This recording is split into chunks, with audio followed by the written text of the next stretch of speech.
السلام علیکم۔ بیرون مملکت گئے تارکین کے اہل خانہ اور گھریلو کارکنان کے اقامے میں توسیع کیسے کرائیں؟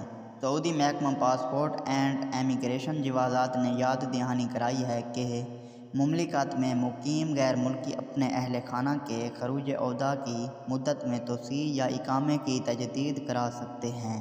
سعودی نیوز کے مطابق محکمہ جوازات کا کہنا ہے کہ سعودی عرب میں گھریلو ویزے پر مقیم غیر ملکی کارکنان کے خروج عہدہ یا اقامے کی مدت میں توسیع بیرون مملکت رہتے ہوئے کی جا سکتی ہے۔ اقامے اور خروج عہدہ کی مدت میں توسیع وزارت داخلہ کے پلیٹ فارم ابشر یا مقیم کے ذریعے کی جاتی ہے، تاہم توسیع کی کارروائی اس وقت مکمل ہوتی ہے جب مطلوبہ فیس ادا کی جائے۔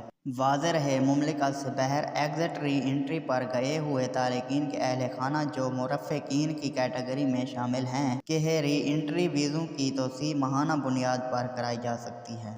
جتنے ماہ کی توسیع کرانا ہو اتنی فیس توسیع کے عمل کو کرنے سے قبل جمع کرانا ضروری ہوتا ہے۔ فیس جمع کرانے کے بعد ری انٹری ویزے کی مدت میں توسیع کی کمانڈ ابشر پر دی جائے تاکہ کارروائی مکمل ہو سکے۔ اگر آج کی ویڈیو اچھی لگی ہو تو میرے ویڈیو کو لائک کر دیں اور ایسی مزید خبریں سننے کے لیے میرے چینل کو سبسکرائب کر دیں اور بیل آئیکن کو پریس کر کے آل نوٹیفیکیشن پر سلیکٹ کر دیں۔ Thanks for watching.